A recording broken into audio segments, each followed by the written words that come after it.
Boost your communication power. Introduction. In today's fast-paced, interconnected world, the ability to communicate effectively is no longer just a desirable skill. It's a vital one that determines success in virtually every area of life, from professional achievement to personal relationships. The introduction of Boost Your Communication Power establishes this fundamental truth and sets the stage for the rest of the book by arguing that communication is not a talent reserved for a few but a practical skill that anyone can learn, refine, and master with the right guidance and consistent practice. Communication goes far beyond speaking fluently or writing clearly. It encompasses how individuals express themselves, interpret others, manage emotions, and build mutual understanding in a range of contexts. The author begins by confronting common misconceptions about communication, such as the belief that being talkative is the same as being a good communicator or that communication is mostly about delivering messages rather than receiving them. In reality, the book explains true communication power lies in the balance between speaking and listening, in understanding nonverbal cues, and in the ability to adjust one's message for different audiences and situations. The introduction further outlines that effective communication is essential for leadership, team collaboration, conflict resolution, persuasion, and emotional intelligence, all of which are increasingly critical in a world where work and life are shaped by digital interaction, cross-cultural exchanges, and constant change. In professional settings, poor communication leads to misunderstandings, inefficiency, reduced productivity, and even damaged reputations, while strong communicators are more likely to be trusted, promoted, and remembered. Personally, communication forms the foundation of trust, empathy, and connection in relationships, enabling individuals to express their needs, resolve disagreements, and support others with compassion and clarity. The introduction emphasizes that while some people seem naturally charismatic or articulate, the skills behind great communication, clarity, structure, empathy, timing, and adaptability, are learnable and within reach. Drawing from psychology, business leadership, and real-world examples, the book presents itself as a comprehensive toolkit that aims to help readers build awareness of their current communication style, identify areas for improvement, and develop techniques to express themselves with confidence and authenticity. It also highlights that communication challenges vary from person to person. Some struggle with public speaking anxiety, others with assertiveness, some with emotional expression, and many with listening attentively. The author encourages readers to begin with self-assessment and reflection to pinpoint their strengths and weaknesses, then apply tailored strategies provided in the following chapters to grow more impactful over time. Furthermore, the introduction underscores the importance of communication in the digital age, where emails, texts, and video calls have replaced many face-to-face interactions, and the need to adapt tone, message, and intention accordingly to prevent misinterpretation and foster genuine connection. It cautions against over-reliance on passive communication methods and reminds readers that the most powerful interactions are those that build trust, convey respect, and make others feel heard and understood. Through this lens, the book introduces the key themes it will explore: active listening, confident speaking, body language awareness, emotional intelligence, storytelling, persuasion, and writing with purpose. The tone of the introduction is encouraging and motivational, assuring readers that no matter their starting point, whether they are shy, overly verbose, uncertain, or inconsistent, they can significantly boost their communication power with intention and effort. The author shares that mastering communication is not about memorizing scripts or faking charisma, but about aligning one's inner clarity with external expression, staying mindful of others' perspectives, and continuously adapting based on feedback and results. Lastly, the introduction positions the book as a step-by-step journey that will take the reader through the foundations of communication, common pitfalls, skill development strategies, and advanced techniques for influence, leadership, and interpersonal mastery. It invites the reader to be curious, open-minded, and willing to challenge long-held habits in order to grow into a more persuasive, confident, and impactful communicator, not just in specific moments like presentations or negotiations, but in everyday interactions that shape one's reputation, relationships, and self-worth. In essence, the introduction frames communication as the bridge between thoughts and action, between individuals and communities, and between intention and outcome. And by strengthening that bridge, readers can unlock not only professional opportunities but a deeper, more fulfilling connection with the world around them. Chapter 1. The Foundations of Effective Communication serves as the cornerstone for the rest of the book, emphasizing that all advanced communication skills must be built on a solid understanding of a few essential principles. The chapter begins by redefining what communication truly is, not merely the act of speaking or transmitting information, but rather the process of creating shared meaning between individuals or groups. At its core, effective communication is purposeful, audience-centered, and adaptable. The chapter stresses that effective communication starts with clarity, being clear about your message, your intent, and your desired outcome. It argues that before you speak, write, or engage, you must first understand exactly what you want to achieve and tailor your message accordingly. Whether the goal is to inform, persuade, motivate, or resolve conflict, clarity in your own thinking leads to clarity in expression. The chapter also highlights brevity and simplicity as foundational tools. Many people make the mistake of overloading their message with jargon, unnecessary details, or long-winded explanations, which only confuse or alienate their audience. The more precise and concise your language, the more likely it is to be understood and retained. Another pillar of foundational communication is audience awareness, the ability to adjust your message based on who you're communicating with. The chapter explains that great communicators don't speak the same way to a CEO, a peer, and a customer. They assess the listener's background, interests, values, emotional state, and level of knowledge before delivering their message. This leads to the importance of empathy, or the skill of putting yourself in the shoes of your audience. Empathy allows communicators to anticipate questions, overcome objections, and engage the audience emotionally, not just intellectually. Emotional connection, the chapter asserts, is often more influential than pure logic. Furthermore, the chapter dives into the concept of active listening as a foundational skill that is often overlooked. Many people believe communication is about talking, but true communication is two-way, and listening actively is just as important, if not more, than speaking. Active listening involves giving full attention, withholding judgment, and responding appropriately. It is not merely waiting for your turn to speak but fully absorbing and processing what the other person is trying to convey. The chapter underscores that people who listen well gain trust, show respect, and are better able to respond meaningfully.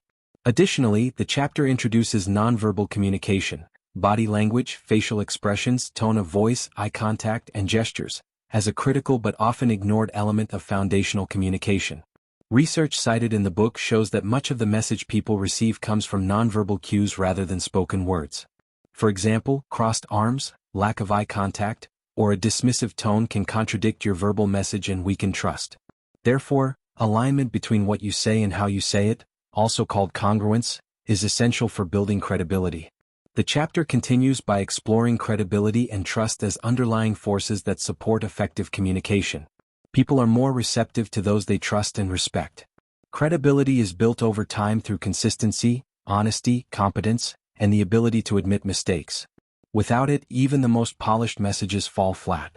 Alongside this, the chapter touches on confidence, not in terms of ego or dominance, but the quiet assurance that comes from preparation, self-awareness, and authenticity. The chapter warns against the trap of trying to impress through complex language or overconfidence and instead advocates for honest, transparent, and confident communication that reflects one's true self. Another key theme in this foundational chapter is feedback, both giving and receiving it effectively. Communication doesn't end once a message is delivered. True communication is a cycle, and feedback is what closes the loop. Constructive feedback helps refine your approach and ensures mutual understanding. The chapter also introduces barriers to effective communication, such as assumptions, stereotypes, distractions, emotional triggers, and physical noise, and stresses the importance of recognizing and overcoming them. It encourages readers to be mindful of their internal filters, biases, judgments, and experiences that shape how they interpret others, and to work toward clarity and open-mindedness in every interaction. To help readers internalize these concepts, the chapter includes practical exercises such as self-assessment tools, message planning checklists, and reflection prompts to identify communication habits that may be holding them back. It urges readers to examine their current style, whether they tend to dominate conversations, avoid difficult discussions, or struggle to articulate their ideas, and begin to cultivate habits that reflect effective communicators, listening deeply, speaking purposefully, and engaging respectfully. In concluding the chapter, the author reminds readers that the foundation of effective communication is not rooted in flashy presentations or persuasive scripts, but in self-awareness, intentionality, and respect for the other person's experience.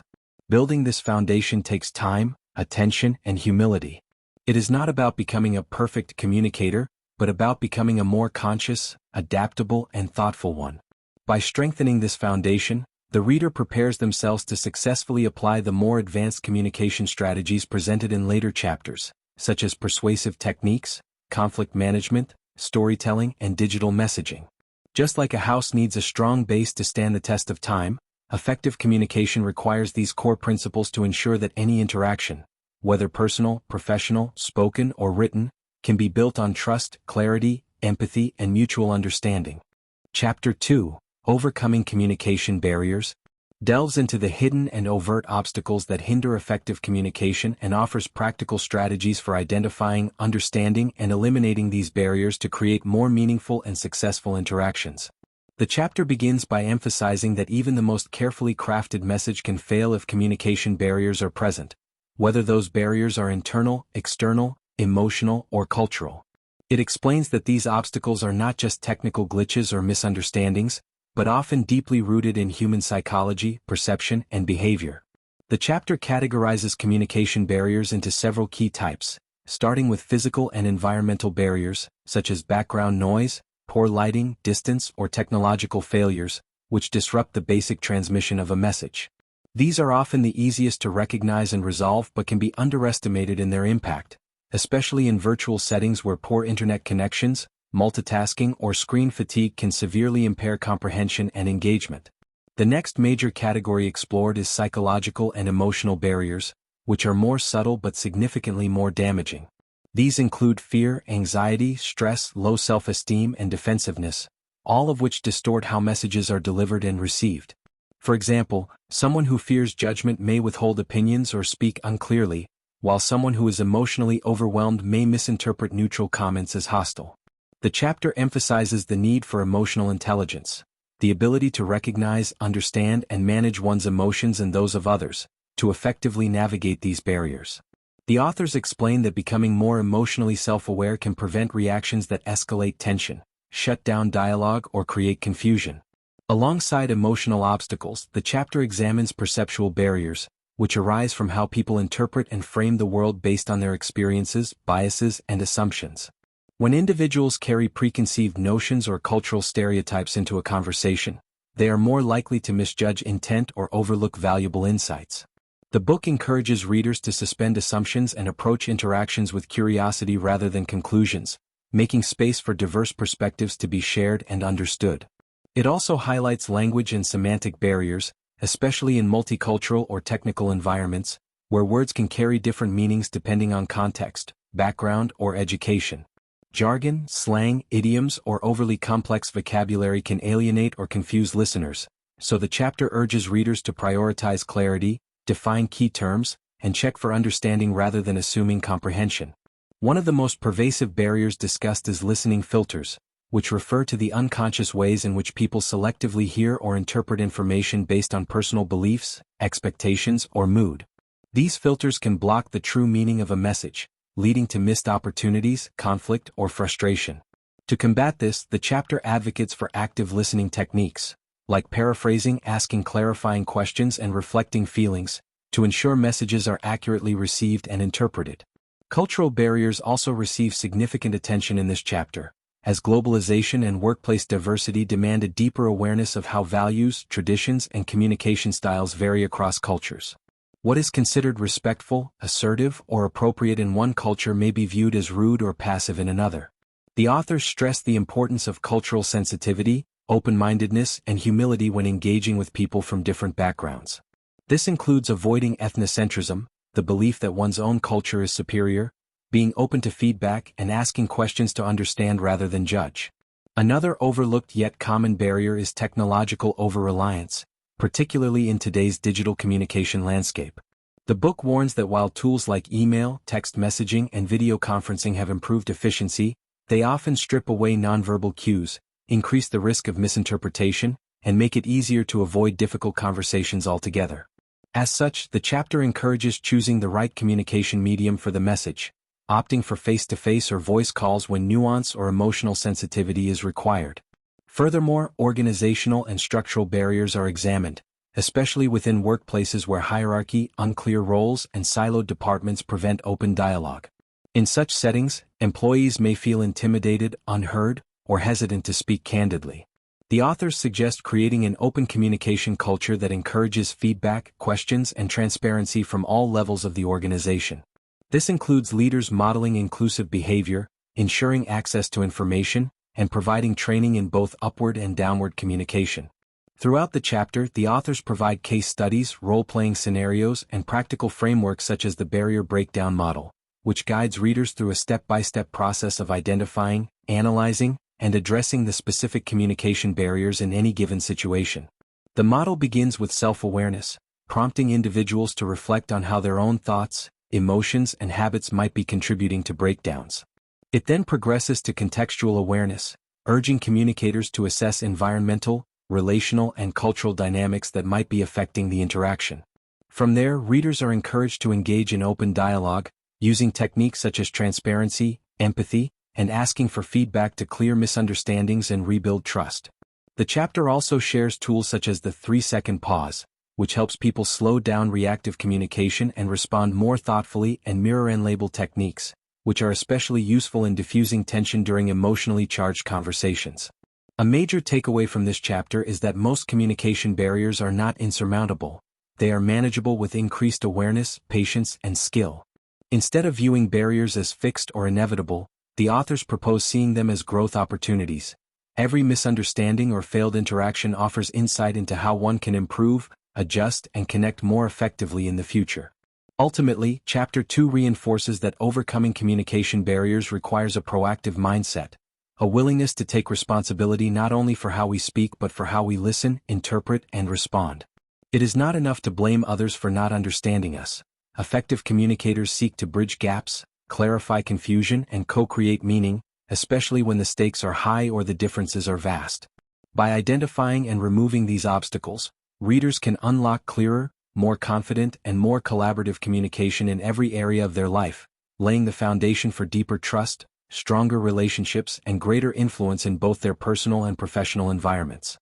Chapter 3, Active Listening and Empathy, explores two of the most powerful yet undervalued elements of effective communication: listening with intention and connecting with others through emotional understanding, and argues that mastering these skills can significantly deepen relationships, resolve conflicts, and increase personal and professional influence.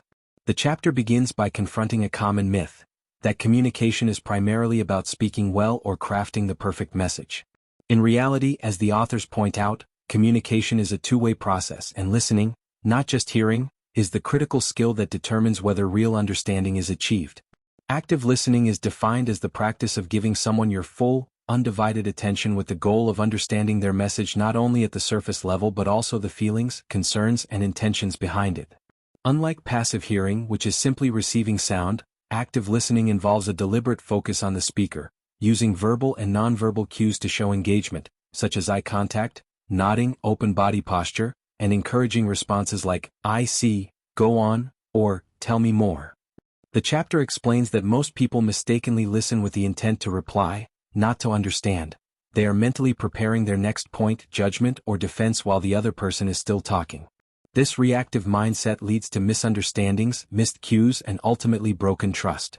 To counter this, the authors recommend embracing empathetic listening, which goes beyond factual comprehension to include emotional resonance, the ability to tune into what someone is feeling, not just what they are saying. Empathy in this context is not sympathy or pity. It is the capacity to step into another person's shoes, to view a situation from their perspective, and to validate their feelings without necessarily agreeing with them. The book discusses the neuroscience behind empathy, showing how human brains are wired to mirror emotions and how genuine empathy can disarm defensiveness, reduce tension, and foster mutual respect. Active listening combined with empathy becomes a powerful tool not only in personal relationships but also in business, leadership, healthcare, education, and negotiations, anywhere human interaction matters. For instance, a manager who listens empathetically to an employee's concerns about workload is more likely to uncover the root of the problem and build trust than one who simply offers solutions or dismisses the complaint. The chapter emphasizes that to truly listen, one must eliminate distractions, putting down phones, turning away from screens, and giving full presence to the conversation. It also introduces the 4 levels of listening: ignoring, pretending, selective listening, and active listening, explaining that most people unknowingly fall into the lower levels, which degrade connection. True active listening requires paraphrasing or reflecting back what has been said. "So what I'm hearing is?" asking clarifying questions, and occasionally summarizing the conversation to ensure mutual understanding. These techniques not only show the speaker that you are engaged but also give them the opportunity to clarify their message if it was misunderstood. The chapter also warns against common listening blockers such as interrupting, finishing others' sentences, making it about yourself, offering unsolicited advice, or immediately trying to fix the problem. These behaviors, though often well-intended, send the message that the listener's own thoughts are more important than the speaker's experience. The authors stress that sometimes, the most powerful form of support is simply listening attentively and validating someone's emotions. For example, saying, "That sounds really frustrating," can be more healing than launching into a solution. The chapter introduces a practical framework called LEAP, Listen, Empathize, Acknowledge, and Probe, which helps structure empathetic listening conversations. Listening attentively creates the space for emotional safety. Empathizing shows you understand and care. Acknowledging affirms the speaker's experience. And probing, through gentle and open-ended questions, invites deeper dialogue and mutual problem-solving. In high-stakes or emotionally charged conversations, such as dealing with angry customers, upset colleagues, or distressed family members, this approach helps de-escalate the situation and leads to more productive outcomes. Furthermore, the chapter touches on cultural differences in listening and empathy, explaining that in some cultures, silence is a sign of respect and reflection, while in others it may be seen as disengagement. Being aware of these differences can improve cross-cultural communication and reduce the risk of unintended offense. Another important point raised is that empathy does not mean over-identifying or taking on others' emotions to the point of emotional exhaustion. The chapter introduces the concept of compassionate detachment, caring deeply while maintaining your emotional boundaries, especially critical in roles like leadership, counseling, or caregiving. Through personal anecdotes, case studies, and scientific insights, the authors reinforce that listening and empathy are not soft or secondary skills, but essential competencies for anyone seeking to influence, lead, or collaborate effectively. The chapter closes by encouraging readers to assess their current listening habits, to practice being more present in daily conversations, and to resist the urge to dominate or redirect the dialogue toward themselves. By cultivating active listening and empathy, communicators not only gain deeper insight into others but also enhance their own credibility, warmth, and impact. In a world increasingly characterized by noise, distraction, and superficial interaction, being a genuinely present and empathetic listener becomes a rare and invaluable trait. Ultimately, Chapter 3 argues that while speaking may get attention, listening earns trust, and trust is the currency of all meaningful communication. When we listen to understand rather than to respond or judge, we create a space where others feel seen, heard, and valued. And that, the authors conclude, is the true power behind every lasting connection. Chapter 4, Nonverbal Communication Mastery, delves deep into the often overlooked but immensely powerful realm of nonverbal cues, the silent language that can either reinforce or contradict our spoken words, and it emphasizes that true mastery of communication involves becoming highly aware of how we use our body, face, voice, and presence to convey meaning. The chapter begins by establishing that more than 90% of communication impact comes from nonverbal elements, such as facial expressions, posture, gestures, eye contact, tone of voice, and even spatial behavior, often referred to as proxemics. While words convey facts, nonverbal signals express attitudes, emotions, confidence, and intent, often in ways we are not even consciously aware of. The authors stress that nonverbal communication is not just about making a good impression or appearing confident. It's about creating alignment between what you say and how you say it. When your verbal and nonverbal messages are congruent, your communication becomes more credible and trustworthy. But when they are misaligned, such as saying, "I'm fine" with a closed-off posture and a frown, people will always believe your body over your words. This concept, called nonverbal congruence, is a central theme throughout the chapter. The authors begin by exploring facial expressions, arguably the most expressive and universal form of nonverbal communication. They explain that facial expressions are hardwired and largely instinctual, capable of conveying emotions like joy, anger, fear, surprise, and sadness across all cultures. Readers are encouraged to become more aware of what their face is communicating during conversations, whether it's a smile that invites trust or a furrowed brow that signals tension. The chapter also unpacks the power of eye contact, describing it as a tool for connection, confidence, and attentiveness. Appropriate eye contact shows engagement and respect, while avoiding eye contact can be perceived as insecurity, dishonesty, or disinterest. However, the book notes that cultural context matters. Direct eye contact may be viewed as respectful in some cultures and aggressive in others, so sensitivity to the audience is key. Moving beyond the face, the chapter explores body language and posture as essential elements of nonverbal communication. An open posture, with arms relaxed, shoulders back and chest facing forward, signals confidence, approachability and honesty, whereas crossed arms, slouched shoulders or turned-away bodies can communicate defensiveness, discomfort or disengagement. Readers are taught to scan their own body posture for signals that may unconsciously undermine their spoken message. The chapter also dives into gestures, noting that hand movements can either enhance or distract from communication. Purposeful gestures, like using your hands to emphasize a point, count off steps or illustrate size, can add energy and clarity to your message, but excessive or erratic gesturing can overwhelm or confuse the listener. The authors introduced the concept of gesture mirroring, a subtle technique where you match the other person's movements to build rapport and connection, and they discuss how mirroring builds trust when done naturally and respectfully. Another major focus of the chapter is tone of voice, which, though technically verbal, operates as a paralinguistic nonverbal cue that dramatically alters the meaning of a message. The same sentence can sound friendly, sarcastic, frustrated, or insincere depending on tone, pitch, speed, and volume. The book teaches readers to listen to their own tone and adjust it consciously to match the emotional goal of their message, whether that's calming, motivating, empathizing, or persuading. For example, slowing down and softening your voice can de-escalate tension, while a dynamic and upbeat tone can inspire enthusiasm and engagement. The chapter also touches on proxemics, or the use of space in communication. It outlines how standing too close can feel intrusive, while standing too far may seem distant or uninterested. The book introduces 4 zones of personal space: intimate, personal, social, and public, and explains when each is appropriate, especially in professional versus personal contexts. Appearance and grooming are also addressed as forms of nonverbal messaging. While we're often told not to judge a book by its cover, the chapter acknowledges that first impressions are largely based on visual presentation, and that dressing appropriately, maintaining hygiene, and being mindful of attire and accessories can send subtle signals about confidence, professionalism, and social awareness. The chapter stresses, however, that authenticity should always be the foundation. Nonverbal mastery is not about faking behaviors, but aligning your physical presence with your inner confidence and sincerity. Readers are warned against nonverbal leakage where unconscious movements, like fidgeting, foot tapping, or avoiding eye contact, reveal nervousness, deception, or internal conflict. Instead of trying to control every gesture, the authors recommend focusing on becoming more grounded and present in the moment, as authenticity naturally produces congruent nonverbal behavior. The chapter includes exercises to help readers build body awareness, such as practicing power poses, recording themselves while speaking, and role-playing scenarios to fine-tune gestures and facial expressions.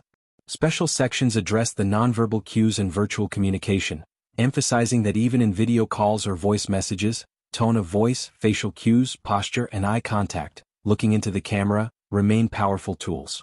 In fact, because digital settings often restrict full body language, mastering facial expressions and tone becomes even more important in online environments.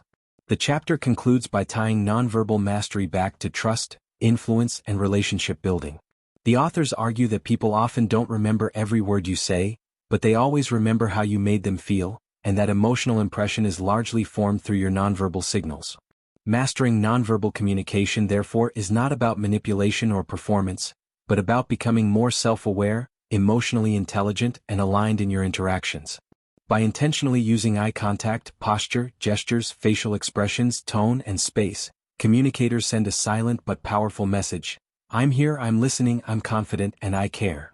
In a world overloaded with information and noise, nonverbal communication mastery becomes a quiet superpower that elevates your message, builds trust, and sets you apart as someone who doesn't just speak well, but connects deeply.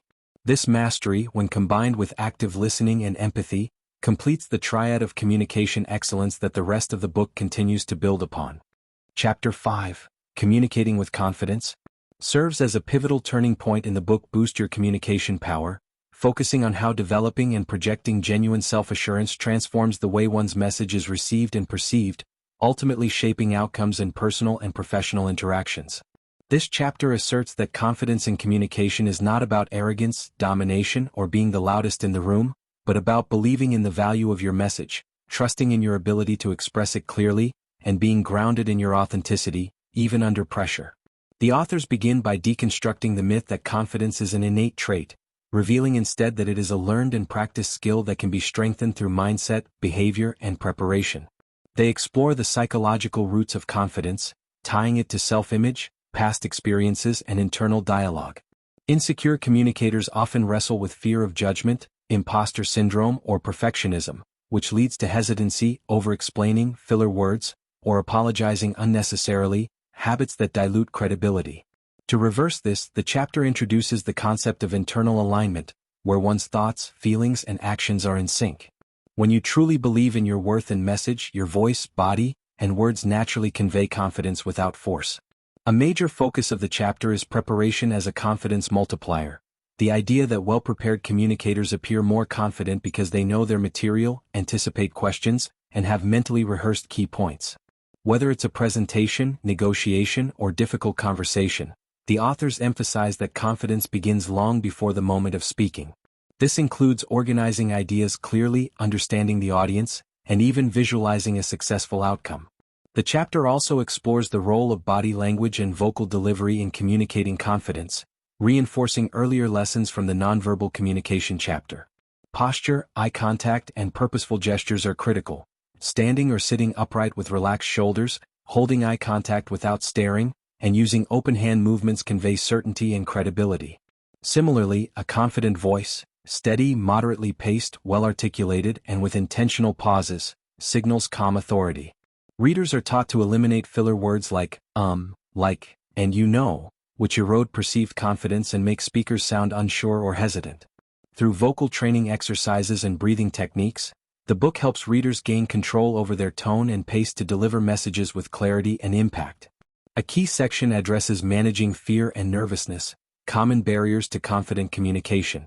The authors acknowledge that even seasoned speakers feel anxiety, but what sets confident communicators apart is their ability to manage those nerves through grounding techniques, reframing fear as excitement, and focusing on serving the audience rather than obsessing over performance. One such technique is box breathing, where the speaker breathes in for 4 seconds, holds for 4, exhales for 4, and pauses for 4, calming the nervous system and sharpening focus. The chapter also introduces the power of pause, teaching readers that silence is not awkward but powerful. Pausing before or after a key message allows the audience to absorb the point, while giving the speaker a moment to think clearly and maintain control. The book reinforces that confidence is conveyed as much by what you don't say, rushing, rambling, or interrupting, as by what you do. Another critical area explored is assertiveness versus aggressiveness, as many people confuse confidence with forcefulness. True confidence respects others while expressing oneself clearly and unapologetically. The authors teach assertive communication techniques, such as using I statements, maintaining a calm tone, and setting clear boundaries, especially in high-stakes or emotionally charged situations. They introduce the desk model, describe, express, specify consequences, to help readers structure assertive responses in conflict or negotiation settings. A section dedicated to confidence in digital communication highlights how tone, word choice, and timing influence how confident one appears in emails, messages, and virtual meetings. Using precise language, eliminating excessive qualifiers, just, maybe, I think, and avoiding overuse of emojis or exclamation points helps establish professionalism and authority in writing. In video calls, maintaining eye contact by looking at the camera, speaking clearly, and minimizing distractions conveys presence and confidence even in virtual environments. The chapter also explores the relationship between confidence and credibility, explaining that people are more likely to believe, follow, and be influenced by those who project certainty and composure. However, the authors caution that confidence without competence can be misleading or harmful, and emphasize the importance of backing confidence with substance, facts, preparation, and a willingness to admit when you don't know something. In fact, they argue that one of the most powerful signs of true confidence is the ability to say, I don't know but I'll find out, without fear or shame. Vulnerability, when balanced with composure, builds authenticity and trust. The chapter includes real-life case studies of leaders, professionals, and individuals who transformed their communication effectiveness by developing confidence, such as a shy engineer who learned to present clearly in meetings, or a team leader who began speaking up in executive discussions. Through these stories, the authors highlight that confident communication opens doors to leadership, collaboration, and influence, regardless of background or personality type. For introverts, the chapter offers specific tips on leveraging quiet strength, preparing deeply, listening actively, and using fewer but more impactful words. For extroverts, it cautions against over-talking or dominating conversations, urging intentionality and active listening as part of balanced confidence. In closing, Chapter 5 reaffirms that confidence is not a performance to impress others, but a mindset and skill set that allows you to express your authentic self with clarity, calmness, and conviction. By combining self-awareness, preparation, body control, and assertive language, anyone, regardless of experience or natural speaking ability, can learn to communicate with the poise and presence that earns respect and inspires others. Confidence, then, is not about having all the answers or never feeling nervous. It's about trusting your voice enough to speak, knowing your value enough to stand tall, and caring enough about others to speak in a way that lifts, connects, and moves. With practice, reflection, and courage, the power to communicate with confidence is not reserved for a gifted few. It's available to all who are willing to build it, one conversation at a time. Chapter 6, Writing with Impact, shifts focus from spoken communication to the written word, emphasizing that in a world saturated with emails, reports, messages, and social media content, the ability to write clearly, concisely, and persuasively is critical for leaving a lasting impression and achieving desired outcomes. The chapter begins by dispelling the misconception that impactful writing is reserved only for professional writers or those with a natural talent for words. Instead, it argues that effective writing is a skill built on structure, clarity, and purpose, all of which can be learned and honed with practice. The author stressed that writing is often the first, and sometimes only, interaction someone has with you, meaning your words must convey your message, tone, and intent without the benefit of body language or vocal cues. To accomplish this, the chapter outlines 3 foundational pillars of impactful writing: clarity, conciseness, and engagement. Clarity begins with understanding your objective, whether you're informing, persuading, requesting, or motivating, and tailoring the message to your audience's needs and expectations. The authors emphasize planning before writing, identifying key points, organizing ideas logically, and eliminating unnecessary jargon that can cloud understanding. Instead of overwhelming readers with excess information, impactful writing distills complex ideas into digestible, reader-focused content. Conciseness is framed as an essential tool for respecting your reader's time and maintaining their attention in an age of information overload. Long-winded sentences, filler words, and redundancies weaken a message, so the chapter recommends trimming unnecessary words, using active voice instead of passive constructions, and prioritizing directness without sacrificing politeness. The authors provide practical tips such as substituting lengthy phrases like due to the fact that with because, or eliminating hedging phrases like I think and just, which undermine confidence and authority. Engagement, the third pillar, involves crafting writing that not only delivers information but also resonates with readers, prompting them to think or take action.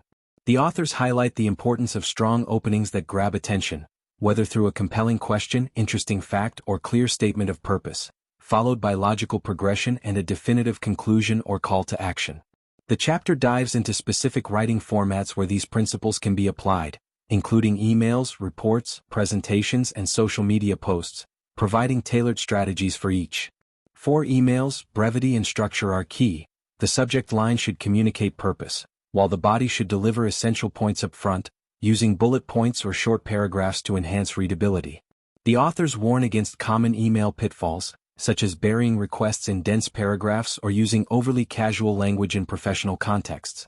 Reports, on the other hand, require a balance of detail and clarity, with a clear introduction, well-organized sections, and data presented in easy-to-digest formats like charts or tables to maintain reader engagement. Presentation writing focuses on developing a strong narrative flow that guides the audience, using storytelling techniques to capture attention while keeping slides minimalistic and visually supportive of the key message rather than overcrowded with text. In discussing social media, the chapter emphasizes brevity, tone awareness, and consistency of messaging, noting that a well-crafted message can build credibility and personal branding while poorly considered posts can damage reputations. Throughout the chapter, the importance of tone is emphasized as a critical factor in how written communication is perceived. Without nonverbal cues, tone must be carefully managed through word choice, sentence structure, and formatting. Whether writing formally to senior management or casually to a colleague, aligning tone with context is vital to building rapport and avoiding misunderstanding. The authors encourage using respectful, assertive language while avoiding excessive formality that might create distance or come across as cold. They also caution against emotional writing, especially when dealing with sensitive issues, urging readers to step back and review drafts with a clear mind to ensure professionalism and intent remain intact. A key section is dedicated to editing and proofreading, framing them as essential steps rather than optional add-ons. Even well-structured drafts can falter if errors derail credibility or clarity, so readers are encouraged to adopt systematic revision habits. Reading aloud to catch awkward phrasing, using grammar-checking tools while not relying solely on them, and seeking feedback from trusted peers when possible.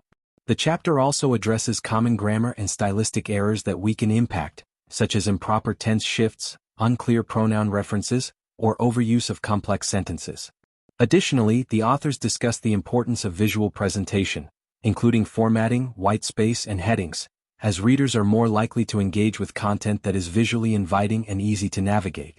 Practical examples of strong versus weak writing are provided throughout the chapter, allowing readers to see how small adjustments can transform a message from cluttered to compelling. Beyond functional writing, the authors explore the persuasive power of storytelling in written communication. They argue that incorporating human elements, such as relatable anecdotes, vivid examples, or data presented in a narrative context, can breathe life into otherwise dry topics, making the message more memorable and emotionally resonant. By grounding points in real-world scenarios, writers not only inform but also inspire their audience to care about and act on the information provided. The chapter further tackles writing challenges such as writer's block, offering strategies like free writing, outlining ideas, or breaking tasks into smaller parts to overcome mental roadblocks. It also emphasizes the value of continuous improvement, soliciting feedback, analyzing effective communicators' writing styles, and practicing regularly to build confidence and flexibility in different writing contexts. In conclusion, Chapter 6 reinforces that impactful writing is both an art and a science, requiring careful attention to structure, tone, and audience while allowing space for creativity and authentic expression. In an age where written communication often replaces face-to-face interaction, mastering this skill not only ensures clarity and professionalism but also cultivates connection, influence, and trust with readers across any platform.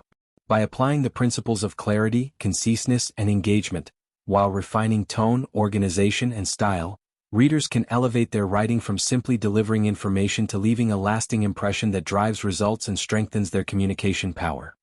Chapter 7, Persuasion and Influence, explores the strategic and psychological aspects of communication that enable individuals to move others toward agreement, inspire action, and shape outcomes without manipulation or coercion, emphasizing that true persuasion is rooted in understanding, respect, and ethical intent.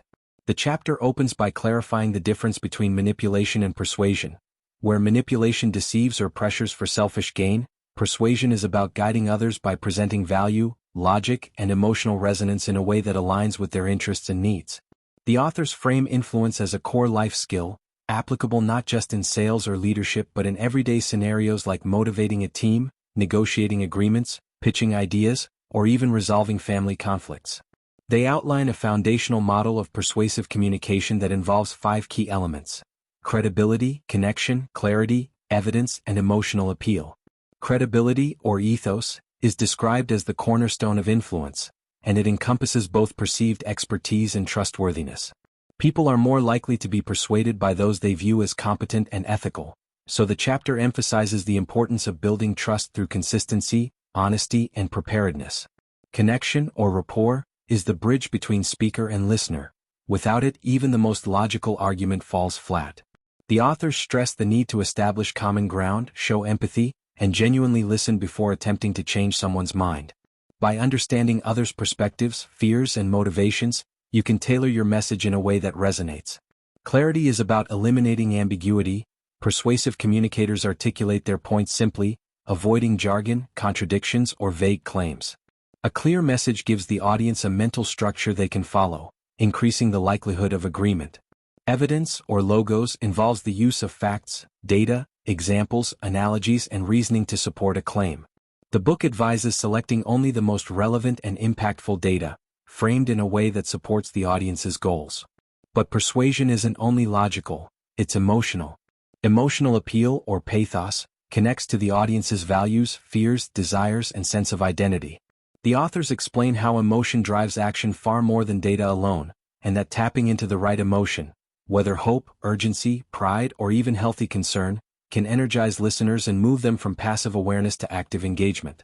The chapter provides insights from behavioral psychology such as reciprocity, people feel compelled to return a favor; scarcity, people place higher value on limited opportunities; and social proof, people are influenced by what others are doing. These principles, when used ethically, can significantly enhance persuasion. For example, when a speaker references how many people already support an initiative or how a respected authority backs their claim, it lends legitimacy and lowers resistance.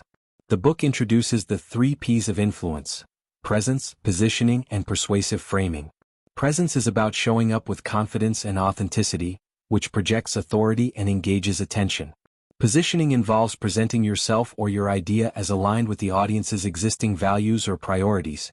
For instance, instead of demanding change, you might position your proposal as an enhancement to something they already value. Persuasive framing is the art of how information is presented, highlighting benefits rather than features, showing outcomes instead of effort, and focusing on solutions over problems. Framing can shift perceptions dramatically.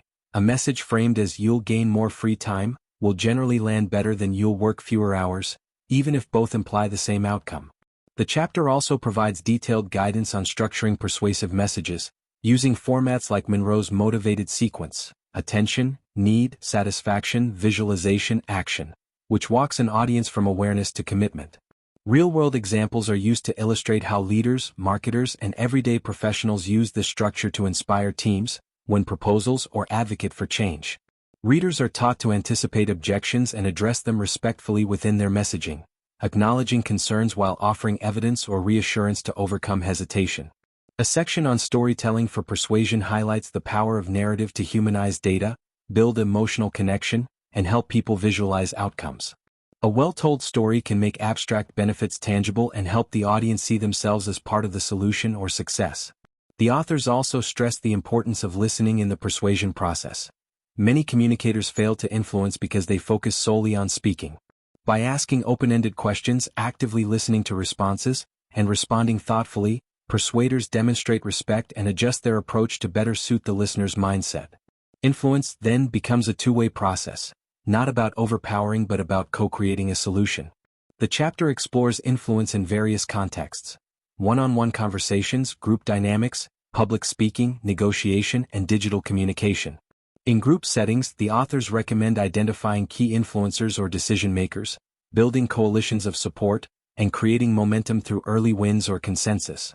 In digital platforms, emails, proposals, presentations, persuasion hinges on clarity, visual impact, and brevity. Since tone and presence are harder to convey, the language must be intentional and benefit-driven.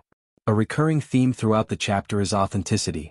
Effective influence doesn't require you to change who you are, but to become more intentional, aware, and responsive in how you connect with others. Manipulation or pressure may win short-term compliance but erodes trust, whereas ethical persuasion builds lasting influence and strong relationships. The authors close with a reminder that being persuasive is not about getting your way at all costs.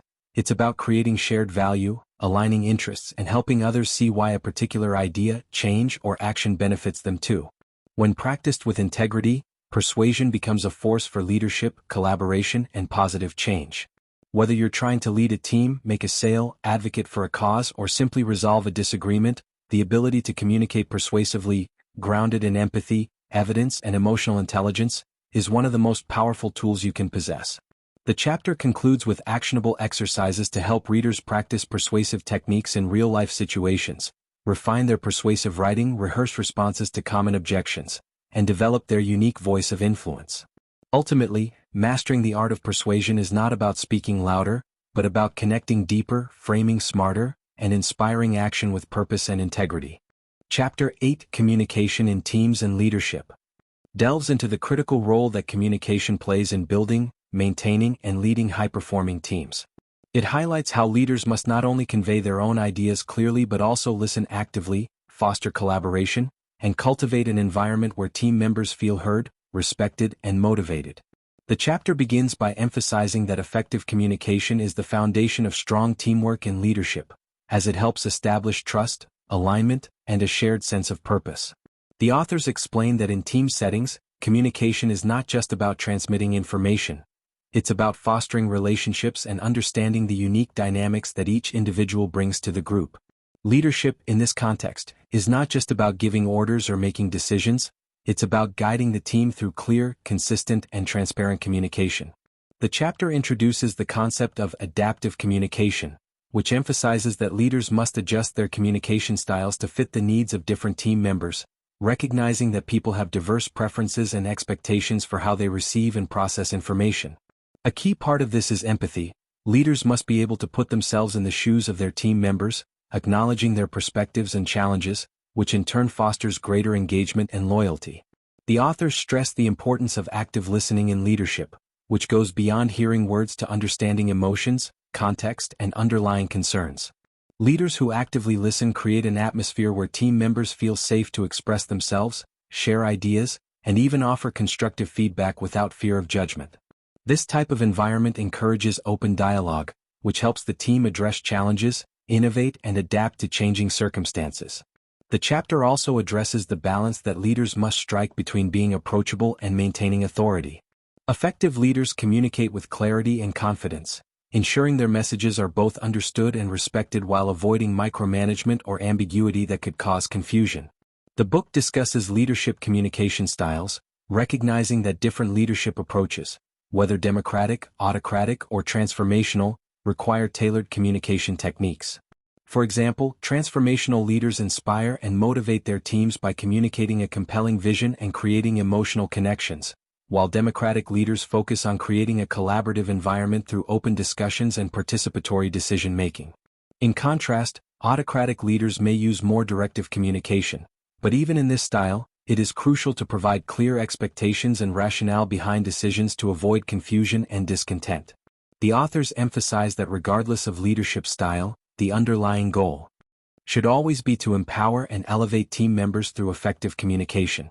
The chapter also explores conflict resolution within teams, noting that miscommunication is often at the heart of disagreements and tension. By improving communication channels and encouraging a culture of honesty and respect, leaders can help prevent conflicts from escalating and facilitate productive discussions that lead to resolution. The authors introduce several conflict resolution techniques, such as the win-win approach, which focuses on finding solutions that satisfy both parties' needs, and active problem-solving, where the team collaborates to address the root causes of disagreements rather than simply assigning blame.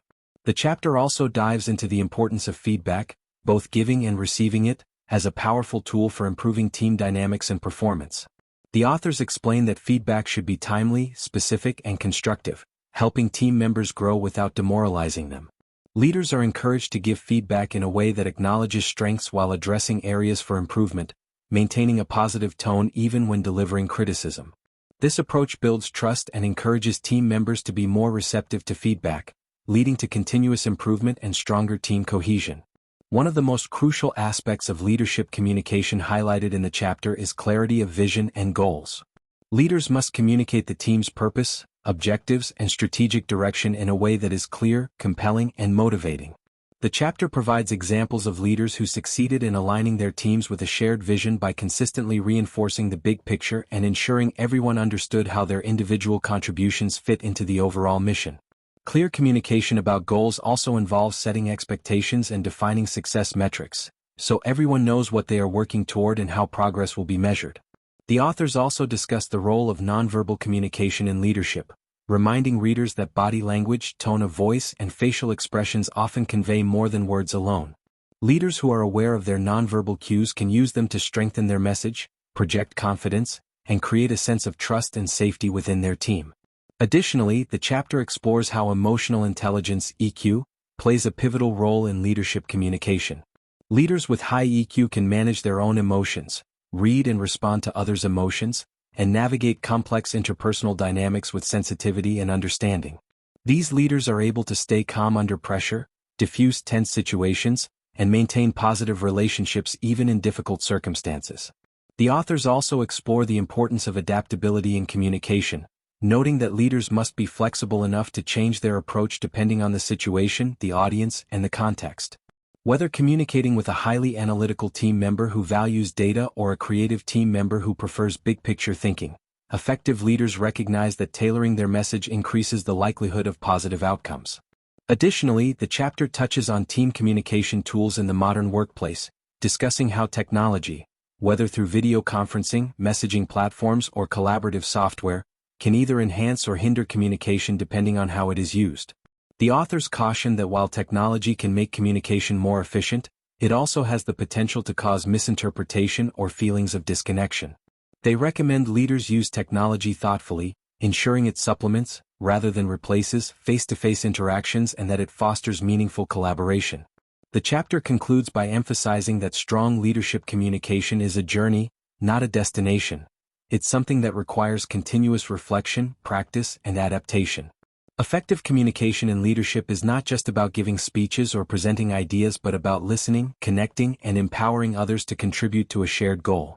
As leaders continue to develop their communication skills, they create a culture of trust, transparency, and respect within their teams, which ultimately leads to higher performance, greater innovation, and stronger interpersonal relationships.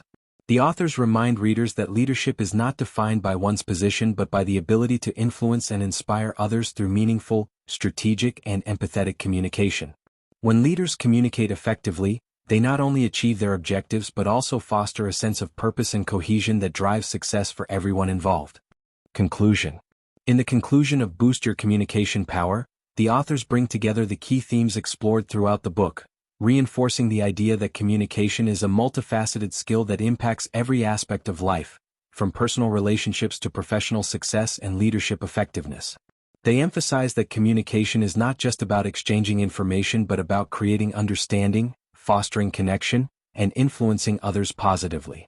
The conclusion begins by revisiting the core concept that communication is a powerful tool, one that requires continuous development and conscious application in order to maximize its potential. The authors reaffirm that communication is not a static skill but a dynamic one that evolves with practice, feedback, and reflection. They stress the importance of self-awareness in communication, understanding one's own communication style, recognizing areas for improvement, and adapting to the needs of others. By continuously honing communication skills, individuals not only improve their ability to express themselves clearly but also become more adept at listening, understanding, and engaging with others. This process of growth, they explain, is not just beneficial for one's own success but also for the success of those around them. The authors underline that effective communication is the foundation of healthy, productive relationships in all spheres of life. In the professional world, the ability to communicate well can open doors to opportunities, build networks of influence, and enhance leadership capacity. Whether in team settings, one-on-one interactions, or public speaking scenarios, clear and persuasive communication is what helps individuals connect with others, align on shared goals, and collaborate toward common objectives. The chapter also highlights the importance of adaptability in communication, recognizing that no one style of communication works universally. Effective communicators are those who are able to adjust their approach to suit the situation, the audience, and the goals of the interaction. For instance, a leader needs to communicate differently with a team versus with a client, and similarly, the tone of an email might differ from that of a phone call. The authors discuss how flexibility in communication allows individuals to navigate various contexts and maximize their influence, demonstrating a high level of emotional intelligence and situational awareness. The conclusion also reiterates the power of empathy in communication, being able to listen actively, understand others' feelings and perspectives, and respond in a way that acknowledges their needs and emotions. This empathy builds rapport, fosters trust, and helps bridge gaps between individuals with different backgrounds, values, and worldviews. The ability to put oneself in another's shoes and communicate in a way that respects their point of view is essential not only for resolving conflicts but for creating meaningful, long-lasting connections. Moreover, the authors discuss how nonverbal communication, such as body language, facial expressions, and tone of voice, plays a crucial role in reinforcing or undermining the messages we convey. Effective communicators are aware of how their nonverbal cues can impact their message and work to ensure that their verbal and nonverbal communication align to create clarity and strengthen relationships. The conclusion also reinforces the idea that writing is as important as speaking in the modern world, where emails, social media, and other forms of written communication often serve as primary modes of interaction. Clear, concise, and impactful writing can enhance one's professional image, support persuasive efforts, and contribute to a more efficient exchange of ideas. The authors emphasize that writing is a skill that, like speaking, requires practice, clarity of thought, and an understanding of the audience's needs. They urge readers to continue developing their writing skills alongside their verbal communication abilities to become well-rounded communicators. The authors also provide a call to action for readers to apply the strategies and techniques outlined in the book to real-world situations. They encourage readers to engage in continuous learning, seeking feedback, practicing their communication skills in different contexts, and adjusting their approach based on experiences and outcomes. The authors assert that effective communication is not something that can be perfected overnight, but it is a lifelong process that requires commitment, self-reflection, and an openness to change. This process of continual growth and development, they note, leads to greater influence, stronger relationships, and more significant achievements both personally and professionally.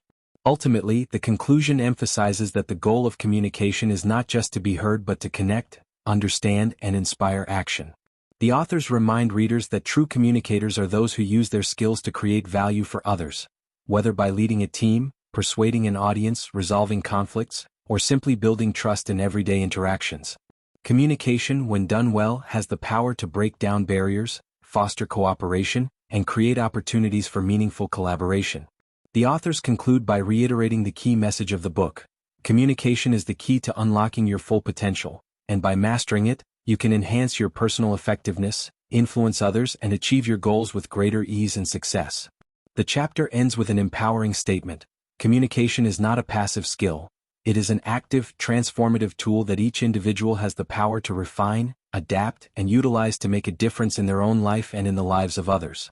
In doing so, they not only boost their own communication power but also elevate the communication dynamics of the teams, organizations, and communities they are part of, creating a ripple effect of positive change and enhanced understanding in the world around them.